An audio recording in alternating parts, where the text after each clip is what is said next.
Well, this story occurred a long time ago in Shetland. And even nowadays, Shetland's quite an inhospitable place with the winds and all that, you know. But a long time ago, before modern conveniences, it was something. And of course the men, they all worked as fishermen, and they used to go away for 6 months at a time, and the wives and bairns were left at home to fend for themselves. Now they would have a big barrel of hern to keep them going, and a big barrel of yet meal, and that was about it. Well, there was Mallie and the bairns, and our man had been away for a long time, so the salted hern had long since run out. And all that was left was a wee bit of yet meal at the bottom of the barrel, oatmeal. And she was about to make the supper one night, and she thought, there'll be about enough yet meal for the supper the night, and if I'm lucky, a wee bit left for the bairns' breakfast in the morning, but that'll be it. So she got hold of 3 wooden bowls out the cupboard, and she brought them through, and she handed one each to the bairns. She says, "Bairns, I didn't like to ask you this, but we're running out of food. So I'm asking you to go round the doors and see what you can get." So the bairns went out. Well, the obvious place to go was to the old woman at the big house. She was the richest person in the district. So, meanwhile, the old woman in the big house had her larder door open, and she was wondering what she was going to have for her supper that night. And, you know, the larder was crammed, holus bolus, you know, crammed to the gunnels. And there was all the smells of the dried fruit and all that. Spoilt for choice, spoilt for a choice. And then when there was this knock at the door, so she just left the larder door open, and she went and answered the door and opened the door. And there was the 3 bairns standing on the doorstep with the 3 wooden bowls.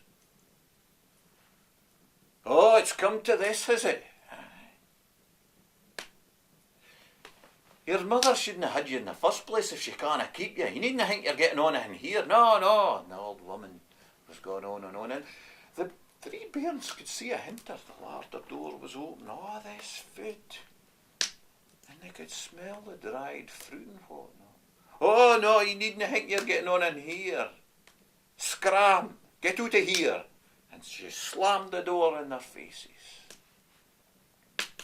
Well, the bairns, they couldn't understand it. They're fair upset there. They were brought up to share and share alike, particularly when folk were in need. Well, they went round a few other doors, but their hearts weren't in it. They were fair upset. So they went back to the house, and of course their faces were tripping them, and Mallie never said anything. She said, I'll just get your supper." So she went away through. Half of the yet meal would have been sawdust, but she managed to keep a wee bit back for their breakfast. She mixed it up with a wee pickled water and heated it up and brought the bowls through. They had their supper. They were just finishing off their supper when the door went. And Mallie said to the bairns, "Away and see to the door." So they went and answered the door. But they were saying back, "Ma'am, it's a wee Trowie man." Now, to let you understand, in Shetland, a wee Trowie man was like a fairy man. And so Mallie says to the bairns, "That's okay, I'll see to it." So she goes to the door. The Trowie man taking his wee hat off, and he says, "Mallie, I haven't eaten for 4 days. I wondered if you could spare me a wee morsel." Now, Mallie just didn't ken what to do. I mean, the way she was brought up, she wouldn't have turned anybody away from her door, but the wee bit yet meal she'd left her was to do the bairns and the mom. But she couldn't have turned the man away. She couldn't have turned the wee Trowie man away. "Oh, come away in, come away in." And she sat him down at the table, she went away through, and she cooked the last of the yet meal into the pan, put a wee pickle water in, mixed it up and heated it up, put it in a bowl, brought it through to him. And he says, thanks very much, and he started eating porridge. And he realised this was the last food that Mallie and the bairns had. And once he was finished, he says, thanks very much for being so kind. I'll see you to the door, says Mallie. So they goes to the door, and just before the wee Trowie man went out into the night, he turned round to Mallie and says, now, neither you nor your bairns will suffer for your kindness to me tonight. And off he went.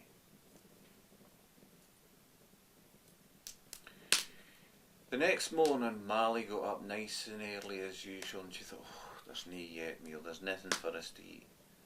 I may as well go out to the peat shed and put on a big fire to keep us warm in that way. So she went out into the peat shed, and she taken the spade, and she started to break open the first turf of peat. But there seemed to be a muckle stain in the middle of it. But she worked it loose, and she worked it loose, and here it wasn't a muckle stain at all, but it was a muckle lump of gold. So she started to break open the second turf of peat with a spade, and there seemed to be a muckle stain in there, and all, but it was another lump of gold. And every turf of peat she broke open that morning, there was another lump of gold. Well, that fairly put Mallie and the bairns on their feet. There was plenty of food, new clays, new furniture, and she even got them a new house as well. Meanwhile, the old woman at the big house was wondering where Mallie suddenly got her newfound wealth. So she asked around and whatnot, and found out at the village shop. Now, even although the old woman had plenty to do herself, she was determined to get that load of peat for herself. For they said that every turf of peat she opened, there was another lump of gold. So she spoke to a kind of sleekit fella, and he went out under the cover of night, and he brought back that load of peat to the old woman, and he says to the old woman, and where do you want that load of peat? Oh, just dump it in the middle of the flare. Suit yourself. So he did just that. She pied the fella off, and she got a hold of the spade that was nearby, and she started to break open the first turf of peat. But there was no lump of gold in there. There was 3 mice and 7 rats, and he'd straight for her larder. She started to open the second turf of peat, and this time there was 5 rats and 7 mice in there, and he'd straight for the ladder. And every turf of peat she opened, well, there was no gold in there. There was nothing but rats and mice in there. And they all headed straight for her ladder, and they polished off the lot within 20 minutes. And they weren't finished there. They started eating her soft furnishings, her curtains and things like that. And then the contents of her wardrobe, and then the wardrobe itself, and all the furniture. And it was when they started on the main joists of the house, she thought, I'd better get myself out of here. And she was out the house when she minded something. And she went back in, and she just managed to get out before the whole house went in a whole heap of stour and splinters. Meanwhile, at Mallie's house, she'd set the table and put all the food and whatnot. The food was fair groaning with food. Plenty of choice now. And they were just about to sit down to their supper when there was a knock on the door. Mallie said to the bairns, away and get the door. So the bairns went to the door. But soon they were back. Said, Ma'am, it's the old woman, and she's got a begging bowl. I'll see to this, bairns. And so she went to the door, invited the old woman in, and set a place for her at the table and seated her there. And she turned to the old woman and says, Old woman, for as long as I'm living, you will have food, you shall have shelter, and you shall have my friendship.